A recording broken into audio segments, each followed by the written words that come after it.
Crônicas do Amanhecer. Por Feijão, Centro Espírita Allan Kardec de Balneário Gaivota. Balneário Gaivota, 22 de agosto de 2026. Atriz de Tepiti choca ao revelar visitas do fantasma do ex-marido, perturbador. Parte 3. Caterine Lanasa, de 59 anos, atualmente nas telinhas na série Tepiti, relatou ter sido visitada pelo fantasma do ex-marido Denis Upper. O ator, com quem foi casada entre 1989 e 1992, morreu em 2010, aos 74 anos, em decorrência de complicações de um câncer de próstata.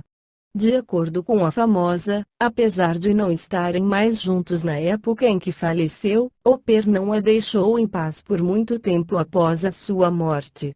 Eu fui a última esposa com quem ele esteve que não estava se divorciando, então acho que esse nível de intimidade quando se está morrendo talvez seja algo que só se possa ter com um parceiro, refletiu, em entrevista à W Magazine. A atriz de Tepiti relembra aparições relembrando o período de assombração. Lanasa citou um dia no qual o ex-marido apareceu para ela com a mesma aparência de quando estava na cerimônia do Oscar. Entretanto, no episódio, ele estava em uma cadeira de rodas e acabou caindo. E foi extremamente perturbador. Eu disse a ele que precisava me deixar em paz, contou. Além disso, houve ainda outra ocasião, logo depois de compartilhar com um amigo sobre o quão estranha vinha se sentindo. Ela relatou que voltava para casa por um caminho diferente, quando se deparou com uma galeria cheia de fotos de Denis Upper. Uma imagem em específica, do ator piscando para a câmera, ficou em sua memória. Após esse episódio, Caterine voltou a vê-lo somente mais uma vez, em um sonho. Estávamos ambos em uma cafeteria na Grécia, e ele me disse que estava bem. Nunca mais tive notícias dele, declarou.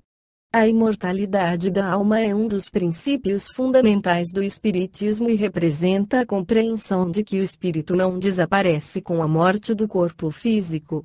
Segundo a doutrina espírita, o ser humano é formado pelo corpo material e pelo espírito, sendo este último a verdadeira essência da individualidade. Em O Livro dos Espíritos, Allan Kardec apresenta, na questão 153, a reflexão sobre a continuidade da vida espiritual, mostrando que a morte é apenas uma transformação, e não o fim da existência. A alma, para o Espiritismo, é o espírito encarnado, criado por Deus e destinado ao progresso contínuo. A existência corporal seria uma etapa de aprendizado e aperfeiçoamento, onde o espírito desenvolve suas faculdades e conquista experiências necessárias à evolução. Em O Livro dos Espíritos, na questão 76, os espíritos esclarecem que os seres inteligentes da criação são chamados de espíritos e que estes são os seres inteligentes da criação, reforçando a ideia de que a vida espiritual é a condição permanente do ser. A morte física, portanto, não representa separação definitiva, mas a passagem do espírito para outra realidade. O corpo retorna aos elementos da natureza, enquanto o espírito continua sua jornada, conservando suas experiências, sentimentos e identidade. Na questão 149 de O Livro dos Espíritos, Kardec questiona o que acontece com a alma após a morte, e os espíritos respondem que ela retorna ao mundo dos espíritos, preservando sua individualidade, confirmando a continuidade da vida após o desencarne. A compreensão da imortalidade da alma também modifica a maneira como enfrentamos as dificuldades da existência. Se a vida não termina no túmulo, as escolhas, pensamentos e atitudes possuem consequências que ultrapassam uma única encarnação. A lei do progresso espiritual mostra que cada criatura tem oportunidades de aprendizado e renovação. Conforme ensinado na questão 166 de O Livro dos Espíritos, a reencarnação surge como uma oportunidade para o espírito desenvolver-se e alcançar a perfeição por meio das experiências sucessivas. Assim, a imortalidade da alma traz ao ser humano uma visão mais ampla da vida, fortalecendo a esperança, a responsabilidade e o amor.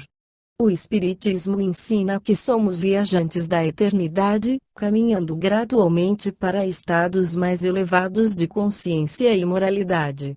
A certeza da continuidade da vida espiritual convida à prática do bem, ao cultivo da fraternidade e à compreensão de que todos estamos unidos pelo mesmo destino, a evolução espiritual. Esta foi a crônica do amanhecer de 22 de agosto de 2026.